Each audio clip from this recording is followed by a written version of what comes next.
But she's had the flu for 14 days. Should she get a flu shot? Well, no, if she got the flu for 14 days, she's as protected as anybody can be, because the best vaccination is to get infected yourself. And So she should not get it? if she really has the flu, she definitely doesn't need a flu vaccine. If she really has the flu. She should not get it again? No, she doesn't need it, because it's the most potent vaccination is getting infected yourself. This is an ongoing question, and we've had ever-evolving opinions from you, Dr. Fauci. Currently, antibody surveys show that 80% of children, approximately 80% of children, have had COVID, and yet there are no guidelines coming from you or anybody in the government to take into account their naturally acquired immunity. You seemed quite certain of yourself in 2004, but in 2022, there's a lot less certainty. One of the things that we also know after looking at this for 2 to 3 years is that the mortality from COVID is very similar, if not less, than influenza. So when we look at this, we wonder, why you seem to really embrace basic immunology back in 2004 and why you seem to reject it now. Well, I don't reject basic immunology, Senator. And I have never denied that there is importance of the protection following infection. However, as we have said many times, and as has been validated by the authorization by the FDA through their committee and the recommendation by the CDC through their committee, that a vaccination following infection gives an added extra boost. And that film that you showed is really taken out of context. I believe that was when someone called in who had had a reaction to a vaccine and asked me through a telephone in the interview if they should get vaccinated again. So it was in the context of someone who had a reaction. And as a matter of fact, Reuters fact check looked at that and said, Fauci's 2004 comments do not contradict his pandemic stance. Actually, words don't lie. If you look at the words behind me, we can go over them a little bit at a time. She doesn't need it because the most potent vaccination is getting infected yourself. It is true. It is true, Senator. It is a very potent way to protect. So when you're trying to tell us that kids need a third or a fourth vaccine, are you including the variability or the variable of previous infection in the studies? No, you're not.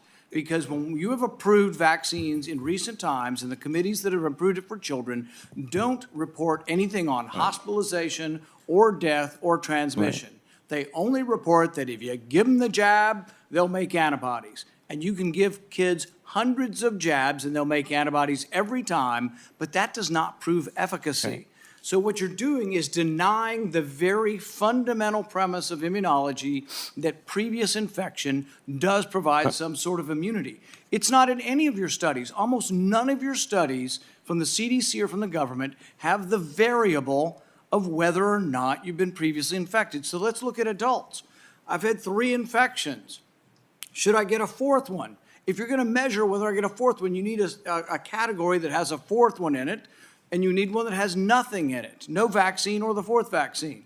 But you also need to know whether they've been infected. If you ignore whether they've been infected, you're ignoring a vaccine, basically, so you're ignoring a variable. So what you're giving us is you decry, and people decry vaccine hesitancy. It's coming from the gobbledygook that you give us. You're not paying attention to the science. The very basic science is that previous infection provides a level of immunity. If you ignore that in your studies, if you don't present that in your committees, you're not being truthful or honest with us.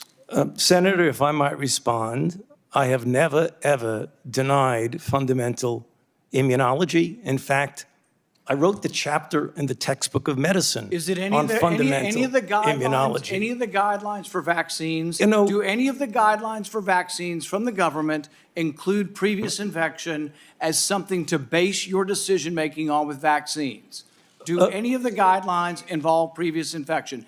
That's why you're ignoring previous infection, because it doesn't involve any of the guidelines. And furthermore, We've been asking you, and you refuse to answer, whether anybody on the vaccine committees gets royalties from the pharmaceutical companies. I asked you last time, and what was your response? We don't have to tell you. Right. We've demanded them through Freedom of Information Act, and what have you said? We're not going to tell you. But I tell you this, when we get in charge, we're going to change the rules, and you will have to divulge where you get your royalties from what companies, and if anybody in the committee has a conflict of interest, we're going to learn about it. I promise you that.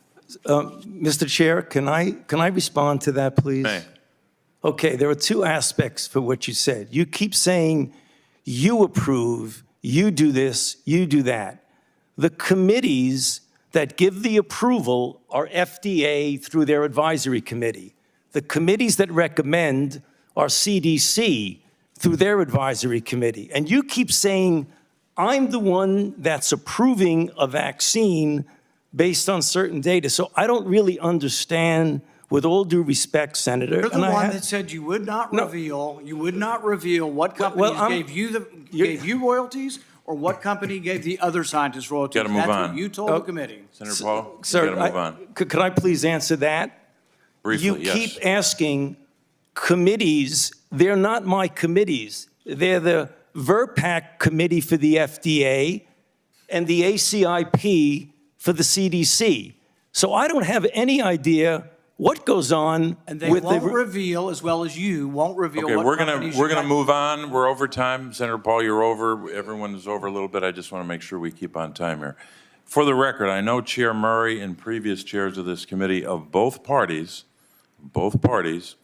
have found videos to be out of order, and I will note for the record the video is out of order. We'll move to Senator Smith.